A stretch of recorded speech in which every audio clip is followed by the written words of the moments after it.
Hi അസ്സാം വലൈക്കും. എന്തൊക്കെയുണ്ട് വിശേഷങ്ങൾ? നിബാസ് വേൾഡിൻ്റെ പുതിയൊരു വീഡിയോയിലേക്ക് എല്ലാവർക്കും സ്വാഗതം. പിന്നെ ഇന്നിപ്പോൾ ആ ഡ്രമ്മിൽ നിൽക്കുന്ന ഒരു മൂച്ചിത്തൈ ഉണ്ടോ, അത് ബനാന മാങ്കോ ആണ് കേട്ടോ. അത് ഞാൻ ആ ഡ്രമ്മിൽ അത് വളർത്താനുള്ളൊരു ഇത് കിട്ടണില്ല. ആ മൂച്ചി അതിൽ നിന്നാൽ ശരിയാവും. ചെറിയ ഡ്രമ്മായി അത്. വലിയ ഡ്രമ്മാണെങ്കിൽ വലിയ കുഴപ്പമുണ്ടാവില്ല.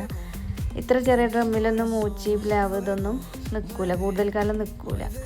അപ്പോൾ അതൊന്ന് മാറ്റി നടാനുള്ളൊരു പരിപാടിയാണ്. അപ്പോൾ നമ്മുടെ സുരേഷ് കാക്ക അവിടെ അതിനുള്ള തയ്യാറെടുപ്പുകളൊക്കെ ചെയ്യണുണ്ട്. എൻ്റെ മക്കളൊക്കെ സുരേഷ് ഏട്ടൻ എന്നല്ല വിളിക്കുക, സുരേഷ് കാക്ക എന്നാണ് വിളിക്കുക കേട്ടോ. അപ്പം ഞാനും അങ്ങനെ പറയും. അപ്പോൾ നമുക്കതൊന്ന് അത് ഡ്രമ്മിൽ നിന്ന് എടുത്ത് അതിക്ക് മണ്ണിലേക്ക് നടണത് എങ്ങനെയൊക്കെ ഒന്ന് നോക്കാം നമുക്ക്.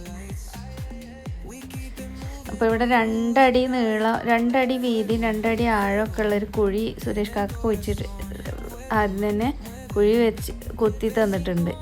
അപ്പോൾ അതിക്ക് കുറച്ച് വേപ്പൻ പിണ്ണാക്ക്, എല്ലുപൊടി ഇതൊക്കെ ഒന്ന് വിതറിയിട്ട് ഇളക്കി മിക്സാക്കി കൊടുക്കണം.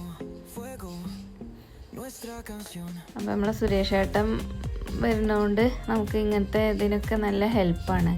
എല്ലാ കാര്യങ്ങളും ചെയ്തു തരും. ഞാൻ ഈ മാവിൻ തൈ എന്നൊക്കെ പറഞ്ഞാൽ അത് വലിയ അത്യാവശ്യം മാങ്ങയൊക്കെ ഉണ്ടാവണമെന്നുണ്ടെങ്കിൽ അത് ഏറ്റവും നല്ലത് മണ്ണിൽ നടുകയാണ്, എങ്കിൽ കൂടുതൽ മാങ്ങയൊക്കെ ആയിക്കോളും. പിന്നെ ഡ്രമ്മിലൊക്കെ നടാം. വലിയ ഡ്രമ്മാണെങ്കിൽ നട്ട് വളർത്താം. അത്ര ചെറുതിലൊക്കെ ആകുമ്പോൾ 1-2 മാങ്ങയൊക്കെ കായ്ച്ചോളൂ. മണ്ണിൽ നട്ടാൽ നമുക്ക് ഇഷ്ടംപോലെ മാങ്ങ ഉണ്ടാവും. ഇത് ബനാന മാങ്കോ ആണ്. അപ്പോൾ അതെങ്ങനെ അതിന് പറിച്ചെടുക്കുക എന്നിങ്ങനെ ആലോചിക്കുകയാണ്. അപ്പോൾ എൻ്റെ മോനും കൂടി വന്നിട്ടുണ്ട് ഒന്ന് സുരേഷ് ഏട്ടനെ ഹെൽപ്പ് ചെയ്യാൻ വേണ്ടിയിട്ട്. അങ്ങനെ അപ്പോൾ അതൊക്കെ ഒന്ന് തട്ടിക്കൊടുത്ത് അതിന് എടുക്കണമല്ലോ. കുറച്ച് വലിയതായ തൈയല്ലേ, ഒരാളെ കൊണ്ട് ഒറ്റയ്ക്ക് സാധിക്കില്ല.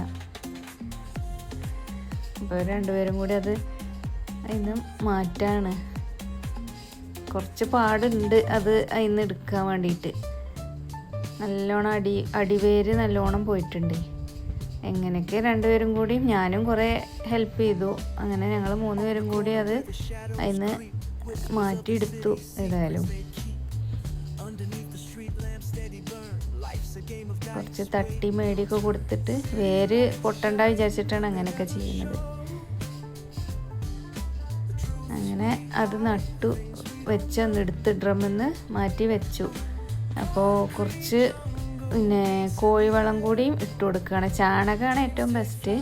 ഞാൻ എല്ലുപൊടിയും വേപ്പൻ പിണ്ണാക്കും ഇട്ടതിൻ്റെ കൂടെ ചാണകമാണ് ബെസ്റ്റ്. അപ്പോൾ ഞാൻ എൻ്റെ കയ്യിൽ കോഴിവളം ഉള്ളത്, അപ്പോൾ അതും കൂടി കുറച്ച് ഇട്ട് കൊടുക്കാൻ പറഞ്ഞു സുരേഷേട്ടനോട്. അപ്പോൾ അങ്ങനെ അതൊക്കെ ഇട്ട് ഇനി നന്നായിട്ട് മൂടി കൊടുക്കുക, മണ്ണൊക്കെ ഒന്ന് മൂടി കൊടുക്കുക. പക്ഷേ ഈ ബഡ് ചെയ്ത ഈ ഭാഗം ഉണ്ടല്ലോ, ആ ഒരു വണ്ണം വെച്ച ഭാഗം, അതാണ് അതിൻ്റെ ബഡ് ചെയ്ത ഭാഗം. അതുവരെ ഈ അത്രയ്ക്ക് അങ്ങോട്ട് മണ്ണ് നമുക്ക് നിറച്ച് കൊടുക്കണ്ട. ഇപ്പം ഇങ്ങനെ ഒരു കുഴി രൂപത്തിൽ നിർത്തുകയാണ് ഏറ്റവും നല്ലത്. എന്നാൽ അതിന് കൊടുക്കണ വളമൊക്കെ അതിൽ തന്നെ ഇറങ്ങിപ്പോയിക്കോളും. പിന്നെ ഇനി ഇങ്ങനെ നമ്മൾ വർഷം തോറും ഇങ്ങനെ വളം ഇതൊക്കെ ചെയ്യുമ്പോൾ ആ കുഴി മൂടി വന്നോളും. സുരേഷ് ഏട്ടൻ അതൊക്കെ നല്ല വൃത്തിയോലെ ചെയ്ത് തന്നിട്ടുണ്ട്.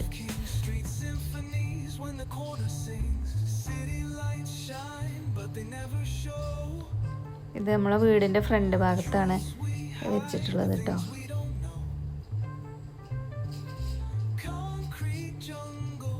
കാര്യം ഇപ്പം ഇങ്ങനെ ഡ്രമ്മിൽ നിന്ന് മാറ്റി നടുമ്പോൾ ശ്രദ്ധിക്കാനുള്ളത് വേര് പൊട്ടാതെ നോക്കുക. എന്നാൽ പിന്നെ അത് പെട്ടെന്ന് മണ്ണിൽ പിടിച്ചോളും.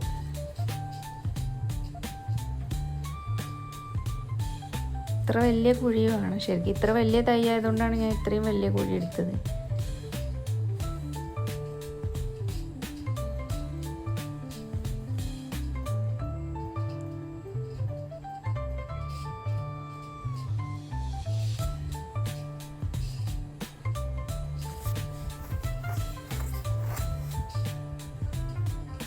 അപ്പോൾ ഇന്നത്തെ വീഡിയോ ഞാൻ ഇത്രയ്ക്കൊക്കെ ഉള്ളൂ. ഇനി ലാസ്റ്റ് കുറച്ച് വെള്ളം കൂടി ഒഴിച്ചു കൊടുക്കണം. ഇതൊരു പുതിയൊരു തൈ നടുമ്പോൾ അന്ന് അല്പം കുറച്ച് വെള്ളം ഒഴിച്ചു കൊടുത്താലേ ഉള്ളൂ ആ ഒരു തൈയിനൊരു ഉഷാറ് കിട്ടുക. ആ വെള്ളം ഒഴിക്കണത് ഞാൻ വീഡിയോ എടുക്കാൻ മറന്നു കേട്ടോ. അപ്പം എൻ്റെ വീഡിയോ ഒക്കെ ഇഷ്ടപ്പെട്ടെങ്കിൽ ലൈക്ക് ചെയ്യണം, ഷെയർ ചെയ്യണം. അതേപോലെ സബ്സ്ക്രൈബ് ചെയ്യാത്തവരുണ്ടെങ്കിലൊക്കെ സബ്സ്ക്രൈബ് ചെയ്യണം. അപ്പം ഇങ്ങനെ മാറ്റി നടുമ്പോഴൊക്കെ എല്ലാവരും വേര് പൊട്ടാതെ ശ്രദ്ധിച്ച് നടണം. Okay, bye, thank U.